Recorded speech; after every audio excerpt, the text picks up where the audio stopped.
Assalamualaikum warahmatullahi wabarakatuh. Selamat pagi. Hari ini kita akan melanjutkan materi kita sebelumnya, masih terkait dengan bahan polimer, dengan fokus materi adalah termoset. Termoset adalah suatu bahan yang dalam pemrosesannya akan mengalami secara perubahan kimia. Bahan ini tidak dapat kita lunakkan kembali kepada bentuk lain karena bahan ini hanya dapat kita bentuk sekali saja melalui proses pemanasan. Jika polimer termoset ini rusak atau pecah, maka kita tidak dapat menyambung atau memperbaikinya kembali. Resin termoset sudah umum kita gunakan dalam kehidupan sehari-hari, seperti resin poliester, resin vinil ester, epoksi, fenolik, dan uretan. Gambar berikut ini menunjukkan klasifikasi dari bahan polimer. Ini sedikit kita mereview materi sebelumnya, bahwa polimer berdasarkan sifat termalnya dapat kita bedakan menjadi 3. Yang pertama adalah termoplastik, termoset, dan elastomer. Untuk materi termoplastik, ini sudah kita bahas pada pertemuan sebelumnya, sedangkan untuk elastomer akan kita bahas pada pertemuan selanjutnya. Hari ini kita fokus terhadap bahan termoset. Adapun sifat-sifat dari termoset ini antara lain keras dan kaku atau tidak fleksibel. Kemudian jika kita dinginkan akan mengeras secara permanen. Kemudian sifat dari termoset ini tidak dapat kita bentuk ulang atau sukar didaur ulang, dan bila kita panaskan termoset ini akan meleleh. Sifat yang lain dari resin termoset ini tahan terhadap asam dan basa, juga memiliki ikatan silang antar rantai molekulnya. Tabel berikut ini menunjukkan jenis dari resin termoset seperti epoksi, poliester, vinil ester, di mana sifat-sifat dari ketiga jenis resin termoset ini dapat kita lihat. Misalnya, resin poliester ini memiliki gravity spesifiknya dalam kisaran 1,1 sampai dengan 1,4.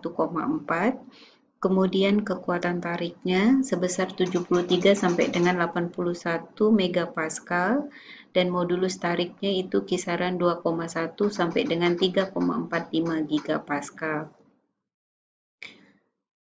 Beberapa sifat lain dari epoksi dan vinil ester dapat kalian lihat secara detail dalam tabel ini.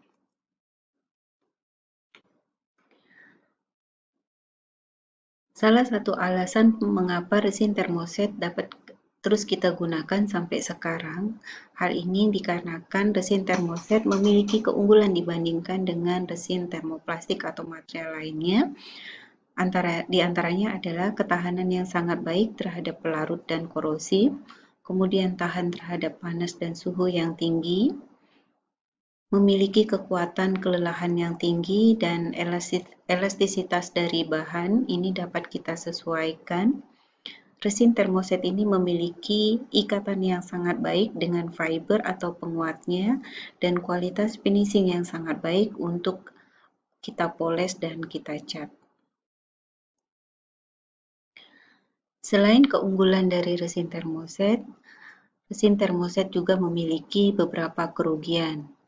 Seperti setelah dikatalisasi, resin ini tidak dapat dibalik atau dibentuk kembali, yang artinya setelah komposit termoset terbentuk, bentuknya tidak dapat kita ubah. Kemudian, resin termoset ini tidak dapat kita daur ulang. Jika kita panaskan, maka akan melunak, dan bila kita dinginkan akan mengeras. Resin termoset ini juga sangat mudah untuk diregangkan dan sedikit fleksibel serta memiliki titik leleh yang rendah. Beberapa jenis resin termoset yang penting kita ketahui dan biasa kita gunakan dalam kehidupan sehari-hari akan kita bahas pada materi ini. Yang pertama adalah poliester. Poliester merupakan polimer yang diperoleh dari reaksi senyawa asam dan alkohol, di mana poliester ini mengandung gugus fungsi ester pada rantai utamanya. Ketika digabungkan dengan serat, resin termoset berjenis poliester ini akan membentuk komposit dengan polimer yang diperkuat serat yang dapat kita gunakan dalam fabrikasi komposit struktural. Poliester ini memiliki berat molekul dan titik lebur yang tinggi dan warnanya cukup bening. Gambar berikut ini menunjukkan aplikasi dari penggunaan poliester seperti jaket, kain, botol, baju, alas kursi, sepatu, kaos kaki, dan lain sebagainya. Sifat fisik dari resin poliester ini antara lain serat poliester sangat menimbulkan elektrostatik selama proses. Misalnya, kain poliester bila bersentuhan dengan kulit akan menyebabkan timbulnya listrik statis. Serat poliester memiliki berat jenis 1,38 gram per cm kubik. Prosentase kandungan air dari serat poliester ini dalam kisaran 0,4%. Serat poliester tahan terhadap panas sampai pada suhu 220 derajat Celcius. Di atas suhu 220 derajat Celcius ini akan berpengaruh terhadap kekuatan baik ngulur dan warnanya menjadi kekuningan. Suhu di atas 230 sampai dengan 240 derajat Celcius akan menyebabkan poliester ini melunak, dan suhu di atas 260 derajat Celcius akan menyebabkan poliester meleleh. Poliester memiliki sifat elastisitas yang baik dan ketahanan kusut yang baik. Beberapa sifat kimia dari poliester antara lain, poliester tahan terhadap asam lemah meskipun pada suhu mendidih dan tahan asam kuat dingin. Poliester tahan basa lemah tapi kurang tahan terhadap basa kuat. Poliester tahan terhadap zat oksidator, alkohol, keton, sabun, dan zat-zat untuk pencucian kering lainnya.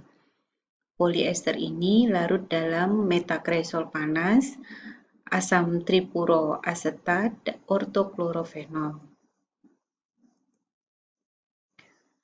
Menurut komposisinya, rantai utama dari resin poliester ini dapat berupa alifatik dan semi-aromatik. Tabel berikut ini menunjukkan komposisi rantai utama dari poliester dengan tipe homopolimer, kopolimer, dan kopolimer dari semi-aromatik. Homopolimer adalah polimer yang tersusun dari monomer-monomer yang sejenis atau sama, sedangkan kopolimer ini adalah polimer yang tersusun dari berbagai tipe dari monomer. Ini adalah beberapa contoh dari poliester dan metode pembuatannya. Secara lengkap dapat kalian lihat pada tabel ini.